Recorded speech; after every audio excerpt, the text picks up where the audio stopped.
Chapter 6 ना? Chapter महाराज। 6। हाँ। हाँ महाराज, सिक्स सिक्स चैप्टर। श्लोक नंबर 70। हम्म। তো মহাপ্রভু সার্বভৌম ভট্টাচার্যের কাছে বাড়িতে পৌঁছেছেন, আর গোপীনাথ কাছে, যেহেতু গোপীনাথ আচার্য নবদ্বীপের লোক ছিলেন, এদেরকে চিনেন। আর সার্বভৌম ভট্টাচার্য কাছে গোপীনাথ মুকুন্দ দত্তকে নিয়ে গিয়েছেন। তো সার্বভৌম ভট্টাচার্য বলছেন, তো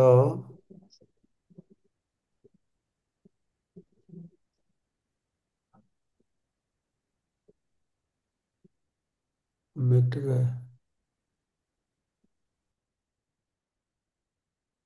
হুম, ঠিক আছে।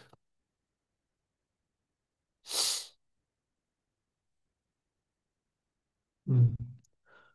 প্রকৃতি বিনীত সন্ন্যাসী দেখিতে সুন্দর, আমার বহু প্রীতি বাড়ে ইহার উপর। এর স্বভাব খুব বিনয়ী, নম্র। এই সন্ন্যাসী দেখতে খুব সুন্দর, এর প্রতি আমার খুব প্রীতি, প্রেম, স্নেহভাব জেগেছে। তো কোন সম্প্রদায় সন্ন্যাস করিয়াছেন গ্রহণ, কিবা নাম ইহার শুনিতে হয় মন। এখন বলুন আমাকে, ইনি কোন সম্প্রদায়ের সন্ন্যাস, এর নাম কি আমি জানতে চাইছি। গোপীনাথ কহে নাম শ্রীকৃষ্ণ চৈতন্য, গুরু ইহার কেশব ভারতী মহাধন্য। তো গোপীনাথ আচার্য উত্তরে বলছেন, ইনার নাম হচ্ছে শ্রীকৃষ্ণ চৈতন্য, আর এর গুরুদেব কেশব ভারতী, তিনি ধন্য হয়েছেন। একে সন্ন্যাস দিয়ে উনি ধন্য হয়েছেন, ভাগ্যবান হয়েছেন। সার্বভৌম কহে ইহা নাম সর্বোত্তম, শ্রীকৃষ্ণ চৈতন্য নাম শুনে বলছেন, ভারতী সম্প্রদায় হয় না মধ্যম। যে বললাম, ভারতী, গিরি, অরণ্য, হ্যাঁ, পুরী, বিভিন্ন রকম সন্ন্যাসী আছে না, গ্রুপ আছে 10 প্রকারের। তাদের কিছু উন্নত, কিছু মধ্যম, কিছু নিম্ন শ্রেণী রয়েছে। তো ভারতীয় সম্প্রদায় আছে মধ্যম। উম, তো ভট্টাচার্য যে বলছেন যে শ্রীকৃষ্ণ, এই নামটি খুব ভালো। শ্রীকৃষ্ণ চৈতন্য নামটি তো দেওয়া হলো যে উনি ব্রহ্মচারী রূপে থাকলেন বলে। ওই সম্প্রদায়ে সন্ন্যাসী তার সেবা করে ব্রহ্মচারী, তো মহাপুরুষ সন্ন্যাস নিলেও দৈন্য ভাব প্রকাশ করে ব্রহ্মচারী নামটি রাখলেন। তার সঙ্গে জোড়া হলো শ্রীকৃষ্ণ। কিন্তু তিনি ভারতীয় সম্প্রদায়ের সন্ন্যাস গ্রহণ করেছেন বললে তিনি হচ্ছেন মধ্যম শ্রেণীর সন্ন্যাসী। গোপীনাথ কহে ইহা নাহি বাহ্য অপেক্ষা, অতএব বড় সম্প্রদায়ের নাহিক অপেক্ষা। গোপীনাথ আচার্য জানতেন চৈতন্য মহাপ্রভু হচ্ছেন ভগবান, সে তার দৃঢ় বিশ্বাস ছিল। তাই তিনি বললেন যে শ্রীকৃষ্ণ চৈতন্য মহাপ্রভু বাহ্যিক বিচার বিবেচনার অপেক্ষা করে না। সে উত্তম সম্প্রদায়, মধ্যম সম্প্রদায়, কনিষ্ঠ সম্প্রদায়, এইগুলো তার উপর এর কোনো প্রভাব পড়ে না। এই সম্প্রদায় থেকে সন্ন্যাস না হলো বলে সে উত্তম, মধ্যম, কনিষ্ঠ হবে তাও নয়। এইসবের ঊর্ধ্বে তিনি। তাই হ্যাঁ, বড় সম্প্রদায় সন্ন্যাস গ্রহণ করার কোনো প্রয়োজন তিনি মনে করেননি, যে বড় সম্প্রদায়কে আমি সন্ন্যাস নেব। শ্রী চৈতন্য মহাপ্রভু শঙ্করাচার্যের প্রবর্তিত দর্শনামী সন্ন্যাসীদের মধ্যে ভারত সম্প্রদায়ের সন্ন্যাস গ্রহণ করেছিলেন।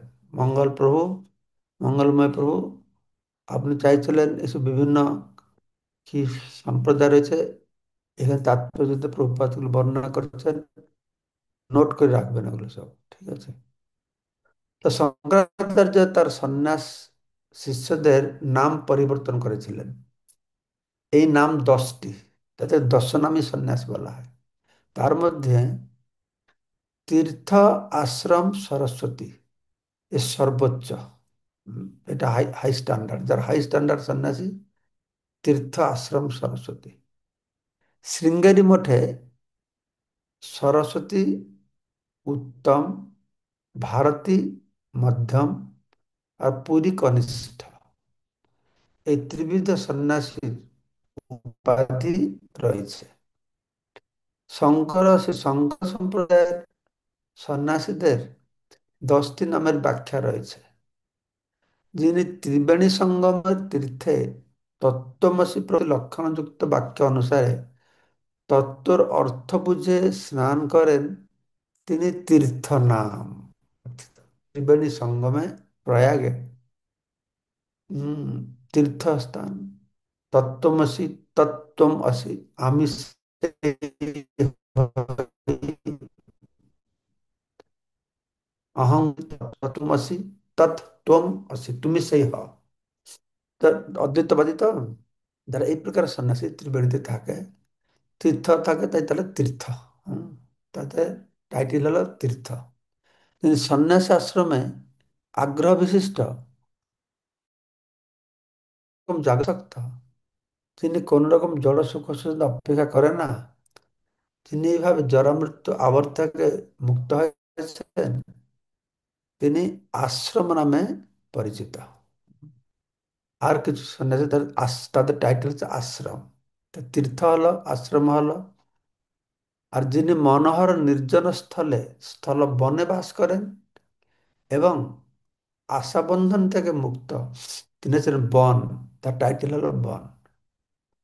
যিনি নিত্যকাল অরণ্যে থাকে, আহ, আনন্দরূপ নন্দনকাননে বাস করার জন্য এই বিশেষ সমস্ত সংসার ত্যাগ করেন, তিনি হচ্ছেন অরণ্য। অরণ্য একটা বন, এটা পার্থক্য আছে কিছু মনে হচ্ছে। বনে, নির্জন বনে বাস করেন, আর অরণ্যটা যাই না, নন্দনকানন হয়তো ভালো কিছু সুন্দর ফল ফুল থাকবে, সেটা তো অরণ্য বলছে নাকি। যিনি পর্বতে কাননে বাস করেন, সর্বদা গীতা অধ্যয়ন করত, আর যার বুদ্ধি অচল ও ন্যায় গম্ভীর, তিনি গিরি। যেহেতু পর্বতে থাকেন, তিনি হচ্ছেন গিরি। আর যিনি পর্বতবাসী প্রাণীদের মধ্যে বাস করে গভীর জ্ঞান লাভ করে সংসারের সার ও অসার বস্তুর ভেদ জেনেছেন, তিনি হচ্ছেন পর্বত। গিরি আছে আর পর্বত আছে, ঠিক আছে। আর যিনি তত্ত্ব সাগরে জ্ঞানরূপ রত্ন আহরণ করে কখনো মর্যাদা লঙ্ঘন করেন না, তিনি সাগর। সাগর তীরে তো বাস করেন, তত্ত্ব সাগর জানেন। যিনি উদ্দাত আদি অথবা ঋষভাদি স্বরজ্ঞান চর্চায় রত, স্বরালাপাদে নিপুণ এবং অসার সংসার বিনাশকারী, তিনি হচ্ছেন সরস্বতী। হুম, যিনি এইসব চর্চা করেন, সোরা, আলাপ, আহ, সঙ্গীত, সরস্বতী। যিনি বিদ্যায় পূর্ণতা লাভ করে অবিদ্যার সমস্ত উম, ভার পরিত্যাগ করেছেন এবং কোনো দুঃখ হয়ে পীড়িত হন না, তাকে বলা হচ্ছে ভারতী। সরস্বতী, ভারতী, আহ, দুটো। বন আর গিরি, নদী আর পর্বত, বন অরণ্য, এখান থেকে হচ্ছে দুটো দুটো শব্দ প্রায় কাছাকাছি, একই অর্থ। হুম, বন অরণ্য, গিরি পর্বত, সরস্বতী, ভারতী। আর যিনি তত্ত্বজ্ঞানে পারঙ্গম এবং পূর্ণ তত্ত্বপদে অবস্থিত হয় নিত্যকাল পরম ব্রহ্মচর্যার হচ্ছেন পুরী। হ্যাঁ, তিনি পূর্ণরূপে তত্ত্বপদ অবস্থায় আছেন, পুরী পূর্ণ। তো শ্রী শঙ্কর সম্প্রদায় ব্রহ্মচারী নামের অর্থ বিশ্লেষণ করা হচ্ছে। এগুলো যারা সন্ন্যাসী, তাদের কি উপাধি দেখা হলো। যারা ব্রহ্মচারী তাদেরকে বলা হয় যিনি নিজ স্বরূপ বিশেষ রূপে জানেন, স্বধর্ম পরিচালনা করেন এবং নিত্যকাল সানন্দে মগ্ন, তিনি স্বরূপ নামক ব্রহ্মচারী। স্বরূপ দামোদর যেরকম ছিলেন, স্বরূপ। ब्रह्मचारी। যিনি স্বয়ং ব্রহ্মকে বিশেষ রূপে জানেন, তত্ত্বজ্ঞান বিকাশের দ্বারা বিশেষ রূপে যুক্ত, তিনি হচ্ছেন প্রকাশ। আর যিনি তত্ত্বজ্ঞান লাভ করে সত্যজ্ঞান ও অনন্ত ব্রহ্মকে সর্বদা ধ্যান করেন ও সানন্দে বিহার, তার নাম হচ্ছে আনন্দ। যিনি চিত অচিত এই পার্থক্য নিরূপণে সমর্থ, যিনি আহ, জড়ের বিকারের দ্বারা বিচলিত হন না, যিনি অনন্ত অজয় ও মঙ্গলময় ব্রহ্মকে জানেন, তিনি বিদ্বান এবং চৈতন্য নামে অভিহিত হন। সে হলো চৈতন্য। এরা সব হচ্ছে ব্রহ্মচারী। তো তখন শঙ্করাচার্য মনে হয় তার শিষ্যদের মধ্যে বিভিন্ন গুণকে বিচার করে আর অধিকার অনুসারে তাকে নাম দিয়েছিলেন। তার সাধনা পন্থা কি ছিল, কি সাধ্য বস্তুর উপরে সে ধ্যান করেছিল, তার সদ্গুণাবলী জেনে তো সেই গ্রুপ বা সেই গোষ্ঠীর অন্তর্ভুক্ত করেছিলেন। তো যিনি চিত অচিত পার্থক্য নিরূপণে সমর্থ ছিলেন, জড় বিকার দ্বারা বিচলিত হননি, যিনি অনন্ত অজর মঙ্গলময় ব্রহ্মকে জানেন, তিনি হচ্ছেন আহ, বিদ্বান এবং চৈতন্য নামে তাকে অভিহিত হন। তো মহাপ্রভু এই চৈতন্য নাম ছিলেন, তার আগে কৃষ্ণ জড়িয়ে দেওয়া হয়েছিল। কৃষ্ণ, তিনি কৃষ্ণ চেতনাকে প্রচার করবেন, কৃষ্ণ চৈতন্য নাম। সার্বভৌমাচার্য গোপীনাথ আচার্যকে বললেন, শ্রী চৈতন্য মহাপ্রভুর নাম শ্রীকৃষ্ণ, ব্রহ্মচারী উপাধি চৈতন্য। হুম, যেরকম ঠিক আছে, কৃষ্ণ চৈতন্য মানে নাম কৃষ্ণ, উপাধি চৈতন্য। সুতরাং শ্রীকৃষ্ণ নাম সমস্ত নাম থেকে উত্তম। কিন্তু শ্রী মহাপ্রভু সর্বোচ্চ সরস্বতী সম্প্রদায় প্রবেশ না করে মধ্যম সম্প্রদায় প্রবিষ্ট হয়েছেন। সরস্বতীরা শ্রেষ্ঠ ছিল, তিন প্রকারের শৃঙ্গেরিতে থাকেন। তার উত্তরে গোপীনাথ আচার্য বললেন, এর মধ্যম সম্প্রদায় প্রবেশ করার কারণ এই যে তিনি, এর কোনো বাহ্য অপেক্ষা নেই। ইনি মধ্যম সম্প্রদায় হলে মধ্যম হয়ে যাবে, উত্তম গেলে উত্তম হয়ে যাবে, কনিষ্ঠ হলে এরকম নেই। যে সম্প্রদায় থাকুক না কেন, ইনি কনিষ্ঠ মধ্যম উত্তমেরও ঊর্ধ্বে। হুম। তো অন্তরে মর্যাদা অহংকার থাকলে মানুষ মর্যাদা বিশিষ্ট হওয়ার প্রয়াস করে। প্রভুপাদ তুলে ধরছেন যে এই বিচার করা হয়, সন্ন্যাস টন্যাস নিয়ে সব কিছু ছেড়ে আমি আবার উন্নত না মধ্যম না কনিষ্ঠ, তাহলে আর কি হবে? মর্যাদার অহংকার। উন্নতরা উপরে বসবে, মধ্যমরা একটু নিচে বসবে, কনিষ্ঠ আরো নিচে বসবে, এইসব ঊর্ধ্বে। হ্যাঁ, ভগবত ভক্তি সব ঊর্ধ্বে ছিল। যদিও ভক্তরা জাগতিক বিধিবিধান তারা মানত, হুম, কিন্তু তাদের ভাবটি ছিল এই সমস্ত ঊর্ধ্বে। অকিঞ্চন হয় দীনহীন ভাবে হরিভজন করতে ইচ্ছা হলে ভারতী সম্প্রদায়ের উপেক্ষা করে সরস্বতী সম্প্রদায়ের অনুসন্ধান করতে, যাতে প্রবেশ করতে আকাঙ্ক্ষা হয় না। যে দীনহীন ভাবে হরিভজন করবে, সে কেন মনে করে এই ভারতীয় সম্প্রদায়টা মধ্যম, আমি মধ্যম থেকে নেব, আমি উত্তম থেকে নেব, উত্তম সম্প্রদায়ের একটা বড় কিছু হয়ে যাব। সে তো আমি দীনহীনভাবে হরিভজন করতে চাইছি। সেখানে মধ্যম কনিষ্ঠ উত্তমের কোনো বিচার থাকে না। সুন্দরভাবে এটি বর্ণনা করালেন ছিল প্রভুপাদ। ভট্টাচার্য কহে, ইহার প্রৌঢ় জীবন কেমতে সন্ন্যাস ধর্ম রহিবে রক্ষণ। হুম। ভট্টাচার্য বললেন, যে তো যৌবন অবস্থা, নবীন যৌবন, এই তো বেদান্ত জ্ঞান দরকার, হুম। তো এর সন্ন্যাস ধর্ম কিভাবে রক্ষা করবে? তারপরে তিনি চাইছেন যে আমি বেদান্ত শোনাবো। এই সম্পর্কে আমরা আগামীকালকে শ্লোক নম্বর 75 শ্রবণ করব।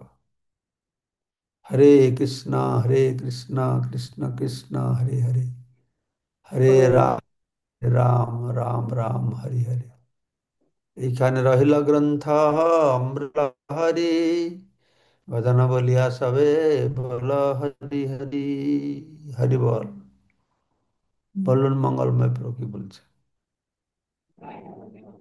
হরে কৃষ্ণ মহারাজ, প্রণাম। মহারাজ, তাহলে মহারাজ এই মাধবেন্দ্র পুরীপাদ, ঈশ্বর পুরীপাদ, এরা কি শঙ্করপন্থী ছিলেন? শেষে পুরী আছে যে মহারাজ। না না, ঈশ্বরপুরী মাধবেন্দ্রপুরী না, ওটা শঙ্কর সম্প্রদায় ছিল, ওটা মাধ্য সম্প্রদায় ছিল। মাধ্য সম্প্রদায়ের তারা ছিল।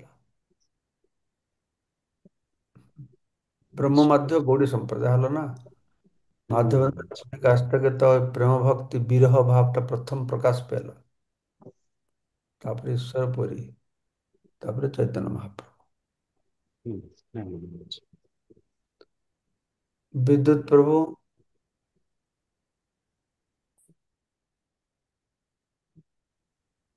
হরে কৃষ্ণ, প্রণাম মহারাজ। মহারাজ, আহ, ওই 4 নম্বর লাইনে বলা আছে, শৃঙ্গেরি মঠে সরস্বতী, উত্তম ভারতী, মধ্যম ও পুরী কনিষ্ঠ, এই ত্রিবিধ সন্ন্যাসীর উপাধি আছে। এই শৃঙ্গেরি মঠ, এটা কি মহারাজ? সাউথ ইন্ডিয়াতে, দক্ষিণ ভারতে শৃঙ্গেরি মঠ আছে। আমার মনে হয় শঙ্করাচার্য চারটে স্থাপন করে, কয়টা স্থাপন করেছেন, যে পুরীতে গোবর্ধন মঠ আছে, শৃঙ্গেরি মঠ আছে, তারপরে বদ্রীনাথ যাওয়ার রাস্তায় জ্যোতিষ মঠ আছে। এই শঙ্করাচার্যের মঠ এসব স্থানের স্থান শৃঙ্গেরি মঠ। আচ্ছা মহারাজ, ওই যে আর একটা ইয়েতে বলা হচ্ছে, যিনি উদাত্ত আদি অথবা সরোজ ঋষভ আদি স্বরজ্ঞান চর্চায় রত, সরলাপাদি নিপুণ এবং অসার সংসার বিনাশকারী, তিনি সরস্বতী। এই যে এখানে বলা হচ্ছে সরজ্ঞান, সরলাপাদি নিপুণ, এই বিষয়গুলো কি? এগুলো যারা এটা কি সঙ্গীত সঙ্গীত? চর্চা, যারা সঙ্গীত ও, চর্চা করে তাদেরকে জিজ্ঞাসা করবেন। স্বর, আচ্ছা আচ্ছা আলাপ, উদ্দাত এসব শব্দগুলো ওরা ব্যবহার করে। আচ্ছা।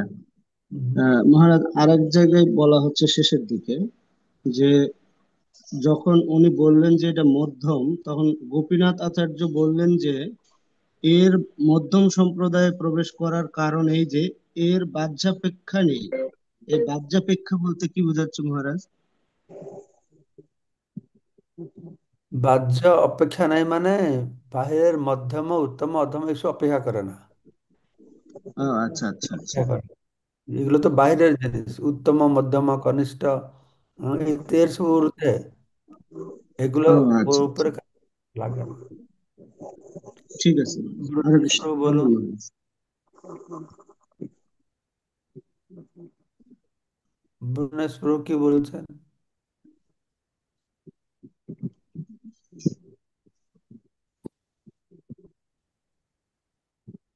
হরে কৃষ্ণ, ধন্যবাদ প্রণাম মহারাজ। এই জায়গায় আছে, সার্বভৌম হুম। ভট্টাচার্য গোপীনাথ আচার্যকে বললেন, শ্রী চৈতন্য মহাপ্রভুর নাম শ্রীকৃষ্ণ এবং ব্রহ্মচারী উপাধি। তা এই যে চৈতন্য মানে যে পরমেশ্বর ভগবান শ্রীকৃষ্ণকে দিয়ে শ্রীকৃষ্ণকে বোঝানো হয়েছে। হ্যাঁ। আর সে ব্রহ্মচারী, সে তো গৃহস্থ ছিল। আরে গৃহস্থ ছিল কি, তা তো ব্রহ্ম সন্ন্যাসী পরে না শ্রীকৃষ্ণ চৈতন্য নাম হলো। হরে কৃষ্ণ। তার নাম শ্রীকৃষ্ণ চৈতন্য কখন হলো? যখন গৃহস্থ ছিল তখন নয় তো। যখন সন্ন্যাস নিয়েছেন তখন শ্রীকৃষ্ণ চৈতন্য নাম হয়েছে না। যখন গৃহস্থ ছিলেন তার নাম ছিল বিশ্বম্ভর, ও, গৌরাঙ্গ। আর শ্রীকৃষ্ণ চৈতন্য নাম হলো যখন সন্ন্যাস নিয়েছেন। কিন্তু সন্ন্যাস নাম না নিয়ে ব্রহ্মচারী নাম নিয়েছেন। উনি নিজেকে নম্র করে। হ্যাঁ, এইখানে রহিল গ্রন্থ অমৃত লহরী বদন বলিয়া সে বল হরি হরি বংশা কল্পতরুহস্য কৃপা সিন্ধু ভেবচ পতিতানাং পাবনেভ্যো বৈষ্ণব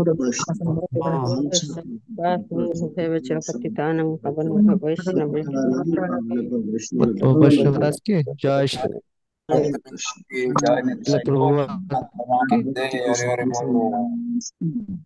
শ্রী চৈতন্য চৈতন্য প্রকাশে উপস্থিত নমস্কার। হরি হরি